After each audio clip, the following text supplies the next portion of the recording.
Lock.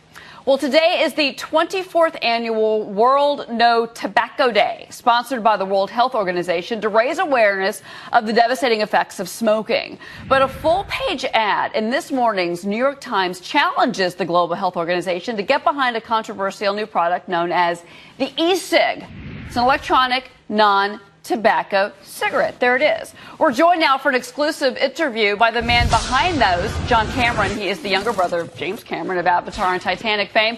And, of course, by our media reporter, Dennis Neal, who's been following the story very closely. And, Dennis, I want to start with you on this because the FDA they've talked about that they're not so sure about these e-cigs, but they're not really making a move yet on them. So FDA, what's going on? You would think from the onset, why is the FDA saying we'll take any safer alternative? And cigarettes have 4,000 chemicals and 80 carcinogens, and e-cigs have 4 ingredients, no carcinogens, and only nicotine. Why don't we just open up? But instead, they tried to regulate its direct delivery system, lost that battle in court. They tried to ban shipments of it. They tried to block makers from making any quit smoking claims. They've been very kind of tough. Now they want to apply cigarette rules to e-cigs, even though e-cigs have no tobacco and no smoke involved at all. And so for our guest, John Cameron, who he ends up trying it 6 months ago for the first time. He was a pack-a-day smoker for 10 years. He tries it, and he has not gone back to a cancer stick ever since. So, John Cameron, this must be frustrating for you, given that you feel like you found a safer alternative, and yet you're having such a hard time. There's 46 million smokers in the U.S., and I think e-cigs have maybe several 100,000 users. What's the basic problem, John? Well, I think the problem is just people don't understand what it is. There's a lot of misconception around electronic cigarettes. I talk to people every day about what an electronic cigarette is. I'm on the phone constantly, everyone I bump into, and most people don't realize that there just isn't any tobacco product inside of the electronic cigarette.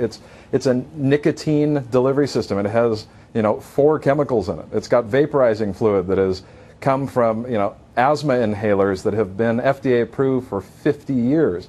We have lots of data on what's inside an electronic cigarette. And I think the thing I confront most is just misconception about what it is. It boils down to a battery and some vaporizing fluid. Yeah, so your ad in the New York Times today, very carefully lawyered, very obtuse, hard to get what you're really saying. You're supporting the WHO, even the WHO, even as you're saying you guys should study this. I mean, what you're basically saying between the lines of this ad, John, is that the FDA and the WHO, they don't get it. They're not embracing it, and they should be. Isn't that what you're saying?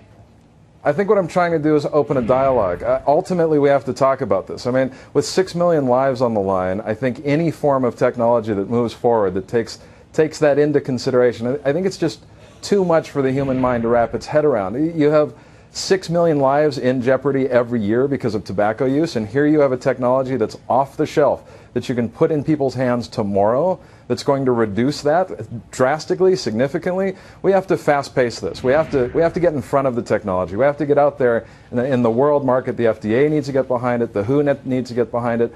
But what they need to do is establish an independent commission.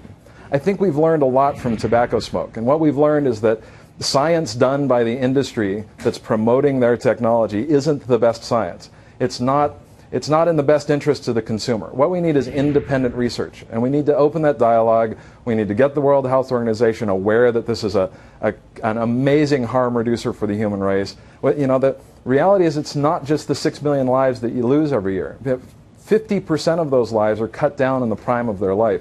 We're talking about another 2.7 million lives that live with the illness for the remainder of their lives. And we're talking about nearly 9 million people that we can save yearly. This is, the graphic need for this technology has kind of been put on the back burner. But John, what happened with big tobacco is any indication of where this is all going to go, it's going to end up in the court system. Dennis is sitting next to an attorney herself, Kimberly Guilfoyle. That's where I think this is going to end up, especially with the FDA's involvement. Well, I think so, and I think we know one thing: the FDA rarely moves quickly, especially even in the face of overwhelming evidence of a good idea or a great drug. And you're seeing that happen here, and this is something that can be life-saving. This is probably going to go by the way of the courts, and then it will have its day in court and then prevail, is my prediction. But the sad fact of the matter is, in terms of lives lost in the interim, people who could be helped by it while there's such a delay. Because nicotine is still a drug at the end of the day. Without the smoke, fine. Right. But John Cameron, I think one thing working against e-cigs is that you're caught in between. So the pro-tobacco cigarette makers don't want the product, and someone who sells Nicorette gum doesn't necessarily want your product. It's a rival. Yet the anti-smoking people people think it's anathema and it's scandalous to think of a safer cigarette at all. And because your thing looks like a cigarette and I still get to puff on it and hold it, I think the anti-smoking people think that somehow you are giving into addiction and you're not ending it.